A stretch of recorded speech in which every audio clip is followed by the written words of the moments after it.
I'm chatting with American composer Rain Worthington. By the way, I've got to ask you about that name right off the top. Who, your parents, we hope, named you Rain? How come? You know It, why I asked? Let me just finish just for a second. Uh, the reason I ask is your first name to me is like they had a premonition about who you would become as a composer. There's some kind of connection there with nature and the subconscious and so on. Now, tell me, how'd they well, come up with that? no, not at all. So it's my middle name, Oh, and I use it. But for most of my life, I went by a different first name, and so anyway, and then I got to New York, and New York is a little overwhelming, New York City, and I thought, and I was doing music, and I was doing some photography too, and you're when you're in New York, you kind of fight the hugeness and the anonymity of it, and so um, I decided to start using Rain as my performing name and stuff like that. and we don't even want to ask how mundane your first name apparently was for you to have to resort. But the middle name, I just wonder if there's any tale at all. How come your parents would even come up with Rain as a middle name? Oh no, I think it was a family name. Oh, okay. Well, Yeah. I was trying to salvage myself from something deep and profound, but Yeah. No, a lot of people ask me, were my parents hippies? No, they weren't hippies. conceived in the rain out in the woods of Woodstock or something, you know. Yeah, no, no, no. I was the hippie. So And you are in upstate New York, so you are now a little. Although I know you're going to be down in at Columbia on the 31st. We're going to talk yeah, about that, you know. college.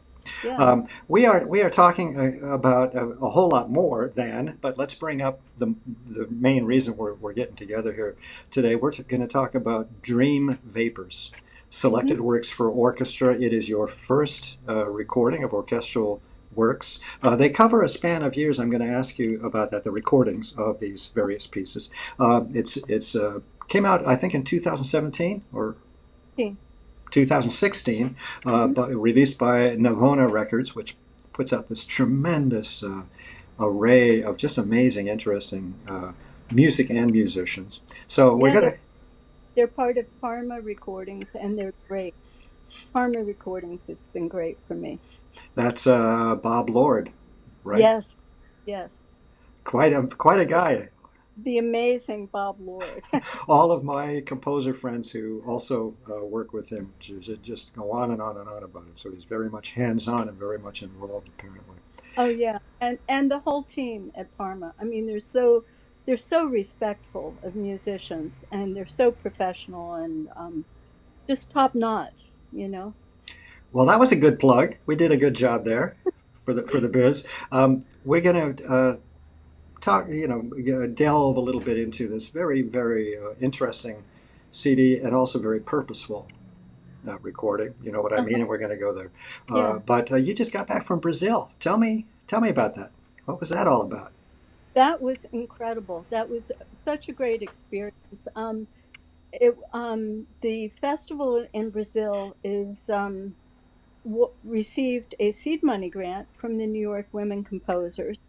And I went to Brazil both as one of the guest composers or featured composers, and also a representative for the New York Women Composers because I serve as the artistic administrator and composer advocate. Well, you took Um, away my. We'll talk about it a little bit later. You grabbed that question right out of my bin. But oh, anyway, so how was it in Rio or where? no, no, no. It was about 250 miles north west of Sao Paulo, Yeah. and in a very um, non-touristy small industrial town, or a town of small industries. The town itself is not small, and the festival is connected to a music school that's connected to the symphony, and so it's in Limeira, Brazil, which is spelled Limeira, but you say Limeira, and the students at the festival are adult musicians, and they go there in the summer for the festival, to study with master musicians, professors, and everything, and it's great, and it's free. Hmm. Everything's free for them. Well, you almost, when you started to describe it, I'm going to do a little plug for my own youth.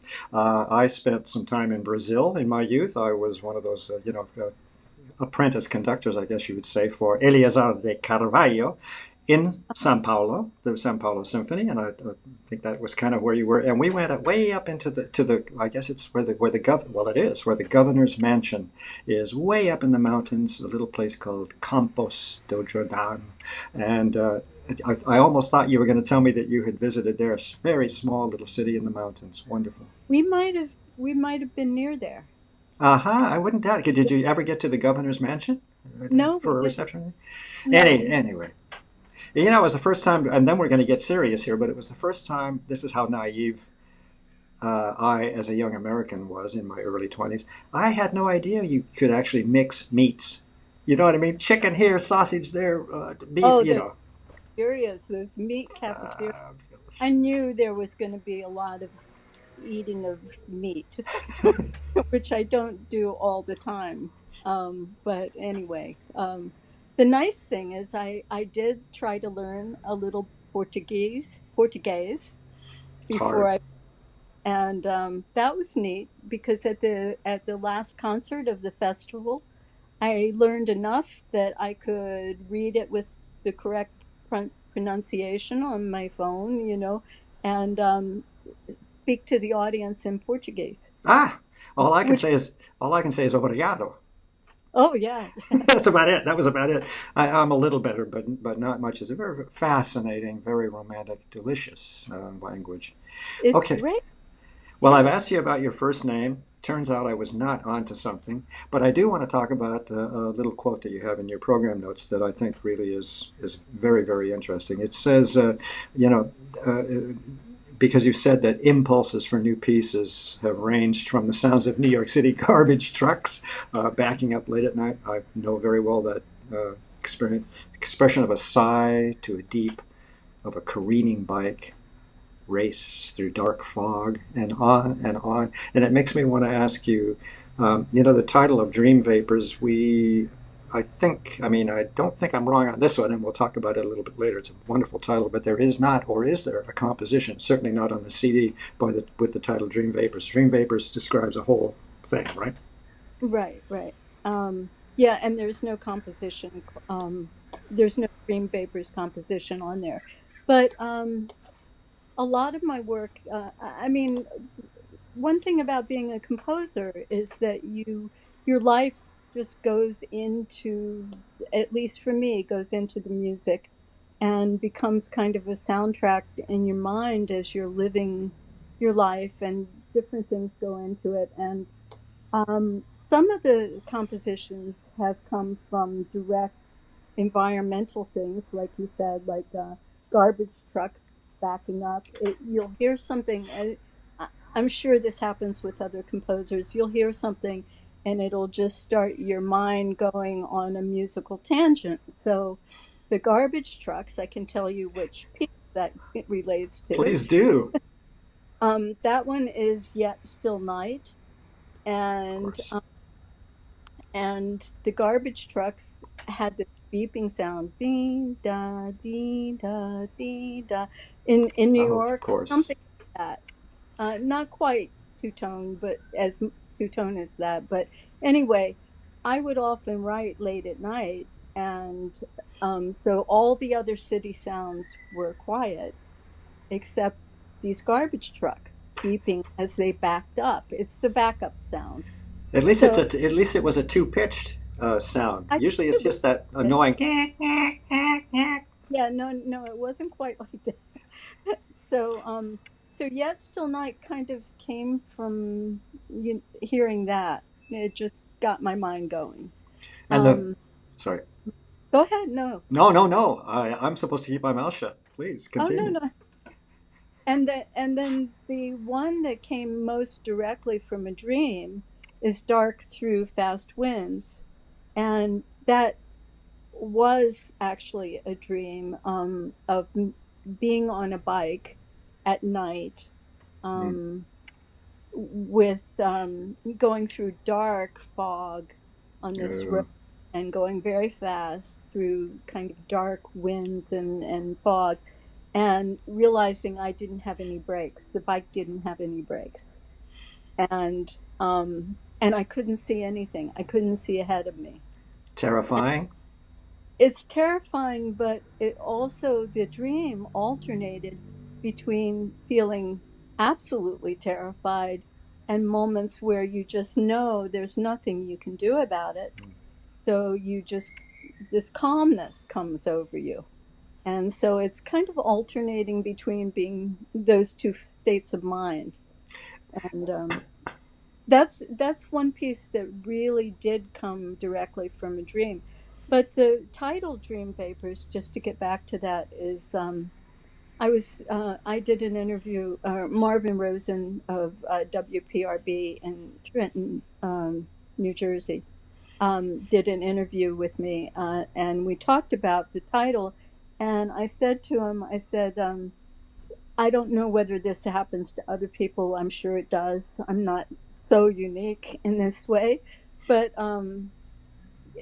sometimes you wake up and you have the feeling of a dream that just stays with you. You might not even know what the dream is, but there's something that stays with you during the day.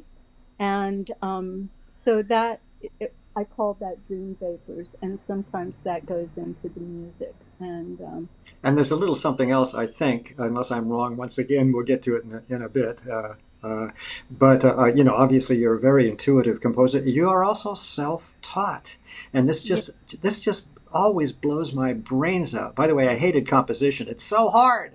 But and it what? must be hard to teach too. Yeah. Yeah. But what was that journey like? Was there an upward growth pattern in terms of composing? First for, I don't know, clarinet, and then for two instruments, and then three and Oh, four. And what? absolutely. So the way I got started composing was simply I was staying at a friend's house, um, and they had a piano, and I ended up spending some time in the house by myself, and I just sat down. It was a grand piano, and I sat down and started plunking away, making up patterns and stuff. And I loved it. I absolutely loved it. I fell in love with the sound of the piano. And because the piano is an accessible instrument, you don't need a lot of technique to make the sound good. Um, it's available to someone like me who just wants to sit down and make up patterns. And so I started doing that, and I decided I loved it and I wanted to do it some more just for myself. And so when I went back to where I was living, which was Boston at the time, I decided to go around to antique stores and see if they had pianos. And I'd go in and I'd say, do you have pianos? And do all the keys and the pedals work? And they would say, yes, we do. Why don't you try 'em? And I said, "Oh, no, no, no, no. I don't play piano. I just, you know, I was too intimidated to try to play. I mean, I couldn't play anything. I hadn't really made up pieces or anything. Um, so I got a beautiful piano, and all the keys worked and the pedals worked. And I stepped back, and then this was in Boston, and when I moved to New York, I brought the piano with me, and people would ask, "Oh, who plays piano?"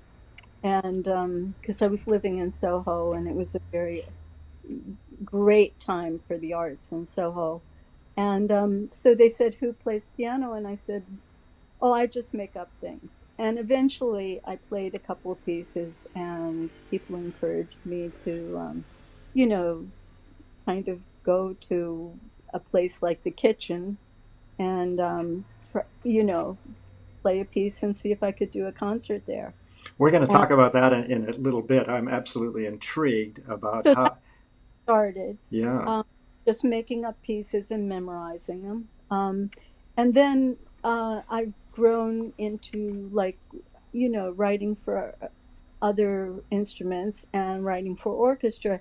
And the first time I wrote a piece for mixed instruments, it was just so amazing to me. It was like so magic because by that time, like there were computers and I could hear some of the playback, and it was just amazing, that you could write for other instruments. So you got the bug. Yeah, and I didn't know how to notate music at that point, but I started teaching myself, how to notate music, and then I went to Hunter for like 1 year and took counterpoint and music theory and ear training. I was terrible at training. Me too. I don't want to go there. My conducting teacher was used it's called the Elementary Training for Musicians by Paul Hindemith, and it's anything but. And my conducting teacher at Cal Arts also had perfect pitch, Lawrence Leighton Smith, and I felt like such an idiot, but it's okay.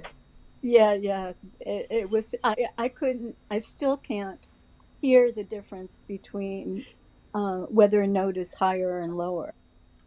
It sounds like a different note. But if you ask me if is it higher or lower in pitch, sometimes a lot of Uh, times I know. Wow, that's interesting because your orchestral music that's on the CD is extremely complex in terms of just the orchestration. So you've come a long way, I should think. Uh-huh. And there's another thing. Let's move on a little bit. Listening to your music, I mean, it's like, well, as per what we've kind of hinted on, it's like entering a dream state. I'm sure I'm not the first to tell you that. It seems deeply subconscious. Uh-huh. And I just wonder if there's any kind of backstory. I'm thinking of a couple of composers that I know, and some composers sharpen their pencils and sit down and do their process, and it's all extremely tidy and academic, and all that good stuff. Wonderful. Other composers have all of that going for them, but they, do a couple of my composer friends, really tell me quite openly that they, how shall I put it, disappear into a kind of subconscious state. Can you give me any idea of how this process works for you? Is it a dream state? I mean, do you meditate? What? Is it channeling? Tell me, because the music seems that way. You know, I have no idea. I mean, I That's the have way. no idea really. I just know that some compositions come easily and it just flows and you know Mm. what the next thing should be. It just makes sense. Some things are a little bit harder and it takes more work, but it's never from in those cases, I have to wait. I kind of have to wait till the music comes, There you go. in a way, because I don't use any kind of architectural or theoretical approach to it. I know a lot of composers do, and a lot of composers have times that they work better than other times, and I guess nighttime is a better time for me. But it's such a magic process, in a way, and I assume that a lot of what goes into my life and it goes into my subconscious and comes out through the music at different times. So, in a way, you've answered my question in that, as you said, it kind of happens when it happens. By the way, the cover is right behind us, isn't it? The cover Yes, image. it's It, photographed by an Adirondack nature photographer, Mark Bowie, and we saw it in a magazine, and I loved it, and so when Dream Vapors came out, I said, I think I want to use that photograph for the cover. it's It's just, extremely evocative and works very well as a kind of image foundation source, if you will. You can kind of stare at the cover, at that image, that sort of night sky and something illuminating on the far horizon, all that good stuff, and it speaks over and over again to the music on this program. How did you? We mentioned a little earlier about these are compositions that have been recorded, from like 2006 to I think 2015 maybe. But it isn't a chronological order. How did you come about? I'm always intrigued how composers or anyone who's putting together a CD, how they kind of figure out how they want the music, the order of the music. Does that ring any bells? Um, that was I don't know. It just seemed to make sense. Okay. So I wanted to start with shredding glass because that was a really important piece for me. About 9/11. And Yeah, yeah. and and it took a while to be able to finish the piece. It kind of the germination of the piece started right at days after 9/11, but it took me till 2004 to the piece, and it was it's hard to go if the music is about your feelings. It's hard to go back to those feelings to work on a piece in something like that. But I also knew I had to finish it and to you know had to I couldn't write anything until I finished it. So Why don't you and run through the rest of the program just kind of the pieces? All the titles are so evocative, uh, and I keep wanting to use the word intuitive, the way you compose. You're an intuitive composer, I think. But just give us a little rundown so we can get an idea of how you organize this CD. oh, I'd Do you have have it to handy? Here, let me help you. Okay, so we talked about shredding glass, about 9/11. The next yeah. piece, not in chronological. Um, Dan, one thing about shredding glass that I'd like to say is part of the title. I mean, part of how I got the title is that at the time, I worked in a word processing center that was right across from the World Trade Center, and part of the World Trade Center came down on the building, and but people got out, and I was on the night shift, so I wasn't there when it happened.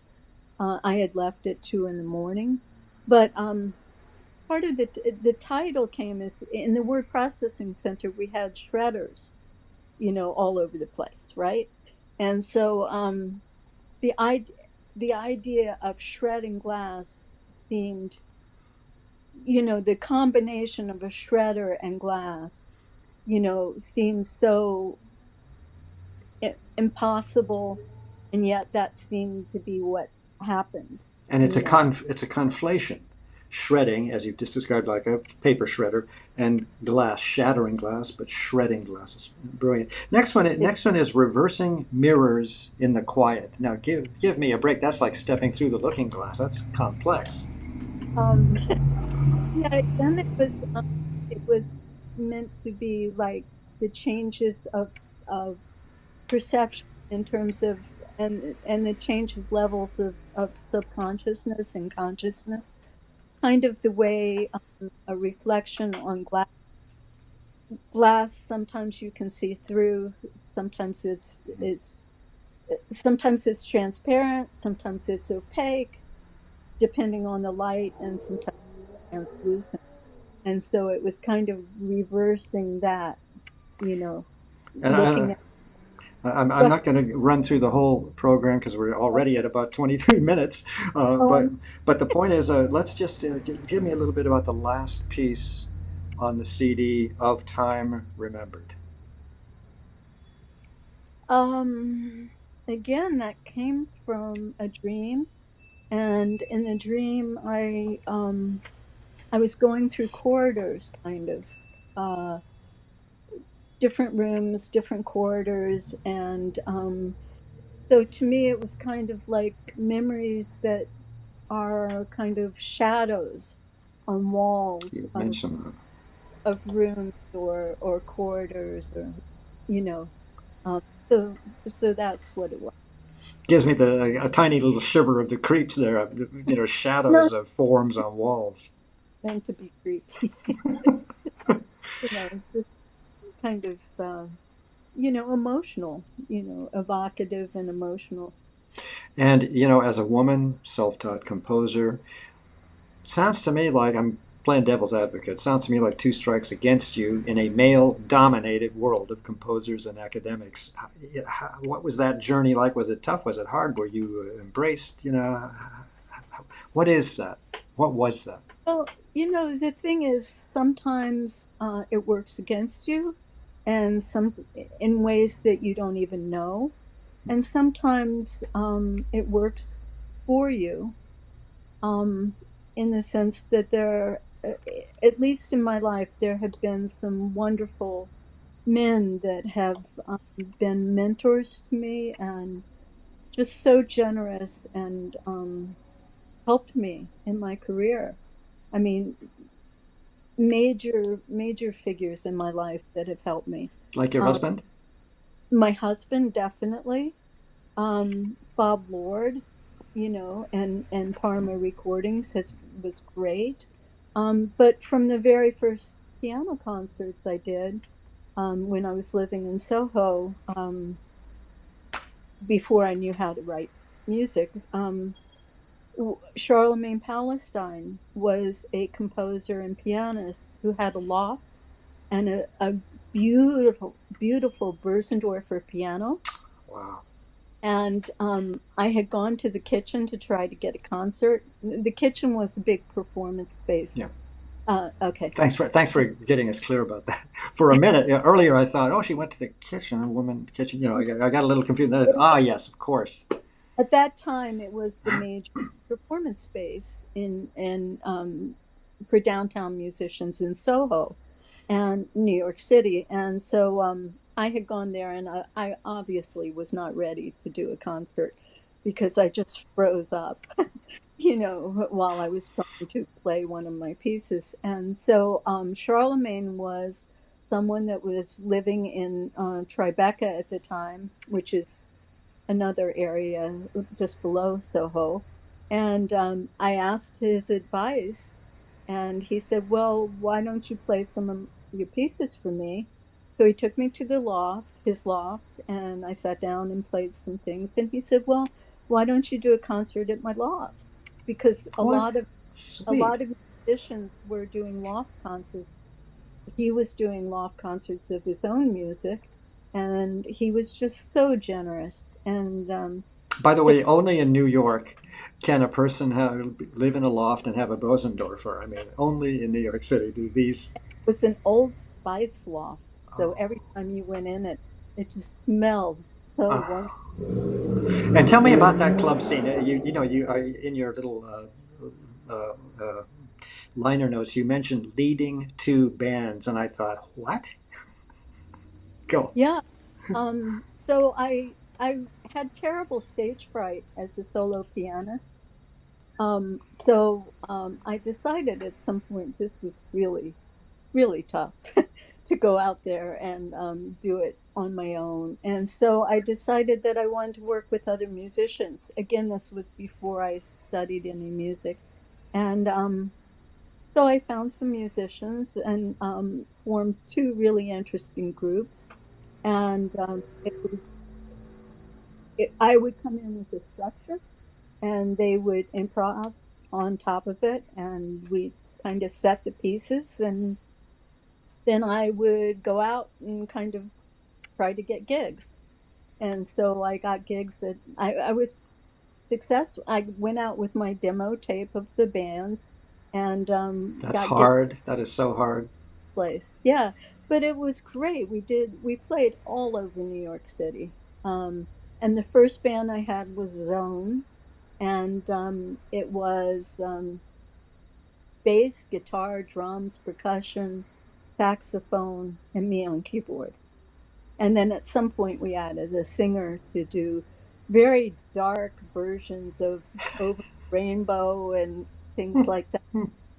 Uh, very dark, minimal kind of Portishead, only it was before These were your version. hippie years, clearly. Oh, no, Soho. Oh, after my years. oh, after your hippie. So you've been wild and crazy for quite some time before we Oh, even yeah. knew you. I love it. The second band was called Hizoe, and Hmm. it was two percussionists, one from Israel and one from Japan, and a vocalist who did uh, non, no Okay. word kind of Scat, vocalist. I guess. Scat jazz, kind of. Well, not jazz. It was just really wild. She was amazing. She was amazing. She would go from sounding like a street junkie to a pygmy opera or something. I mean, it's just incredible. Once again, only in New York City. I envy you these kind of experiences in that city. I want to kind of move on so that we try Okay. and keep it to 30 minutes or so. But and it's about the last piece of Time Remembered. But I love this quote: "Journeys through an interior space where logic dissolves and language gives way to subconscious rooms and pathways, as you described, where memories play like shadows cast against a screen of emotion." And by the way, that's the whole CD. I Okay. mean, I mean, we are talking uh, a real expose of your deepest uh, experiences and emotions and intuitiveness and all the rest of it. Yeah, Which I hope translates, to other people's, so that it's not just my private dream world, but that it translates to the emotions that are pretty universal. I hope. I think it can. I think people connect with your music. I certainly did. The excuse might be that I've heard so much stuff, but the point is, as some of the critics have mentioned, there's something that gets right deep down into the, forgive me, the gut of consciousness and subconsciousness. So it's amazing. And now let's just talk about the beautiful purpose of this CD to all proceeds going to Alzheimer's research. Tell me Hmm. about that, and then remind me about your tell me a little bit about the functions with the women composers organization that you're head of. Okay.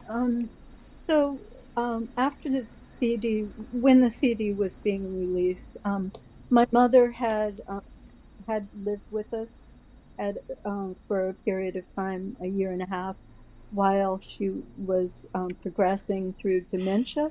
It was a different kind of.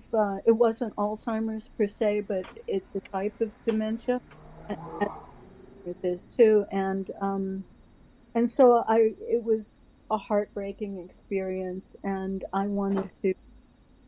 It well, it really affected me a lot through the years as it went on for many years, and it had an influence on my music. So, for example, "Fast Through Dark Winds," when I'm on the bike and it has no brakes and I can't do anything about it, I think that was kind of an analogy, a metaphor for dealing with my Sure. mother's dementia, which I didn't realize at the time, but later thinking about it, I'm sure that was a metaphor because I wrote that when she was living with us. And so when the CD came out, I decided I wanted to donate all my artist proceeds to the Cure Alzheimer's Fund. I did some research, and that seemed to be a great one to donate the proceeds to. So Well, that's I been. know my mom did not have Alzheimer's either, but she had a form of dementia, and Uh-huh, sometimes she was 4 years old, uh-huh, right, and having experiences in her mind that were charming and terribly heartbreaking at the same time, and so on. So many of us have these experiences with our parents as they reach these moments when things start to kind of fall apart. Now, tell right. us. And it doesn't happen to everybody as they get older. Oh, I just good. say that, which is, I have a friend, a composer friend, Marga Richter, who is in her 90s and is sharp as anything and is a great composer and still composing. And she challenges me every time we talk on the phone. We No, there's no plaque on her brain. That's for sure. No, not at all. Now about the women's composers organization. Tell me a Uh-huh. little bit.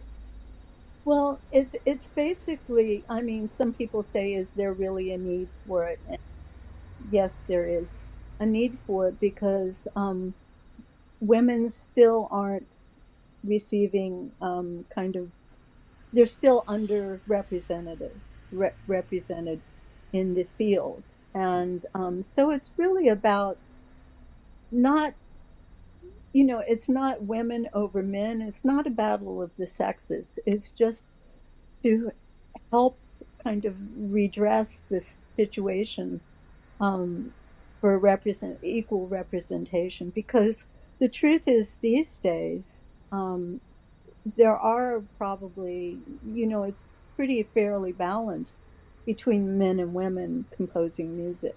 And so maybe not 50-50, but maybe 60-40. And so this organization is trying to make people aware that there are women composers, and you get to hear, and maybe it's worth hearing their music, and meeting some. For example, in Brazil, uh, I'm sure a lot of the people in the audience had never met a woman composer, didn't know a woman composer, and most people can't name a woman composer. So it's really about that. It's not women over men. It's just, let's have some fairness in this. Yep, You know, and headways have been made for women conductors. It's getting better and better. And yeah. as you know, I'm interviewing at least a half dozen women composers and their CDs. It's been fascinating, and No, the struggle is still there. The struggle is still on, but it's getting better. yeah, I really enjoyed your interview with Nan Washburn. Oh, thank you. Oh, she's Yeah, such a sweetheart. I've known her for way too many years, but she's such a sweet, and she's doing such amazing things with the Michigan Philharmonic. It's tremendous. Uh, Rain Worthington, American composer. I want to thank you for giving me this chunk of time out of your evening, I guess, up in upstate New York. Uh, Dream Vapors. I'm going to have a review as well as this interview and videos of movements and wonderful pictures, by the way. Thanks for that most recent one. It's gorgeous. Up at performingartsreview.net. And thanks again. I'm going to make sure I point a whole bunch of people at you. thank. So It's been a pleasure to meet you, to finally meet you as virtual persons. We're ah, virtual persons now. the process has been long and quite an educational curve for me since starting performingartsreview.net. I had no idea what I was getting into, frankly. And I think I'm getting a system going now that's going to have a faster turnaround. So keep your fingers crossed. Oh, no, no, no. This has been great. It's a real Okay, pleasure. wonderful. Thanks again. See Okay, you. thank you. Bye bye. Okay, bye bye.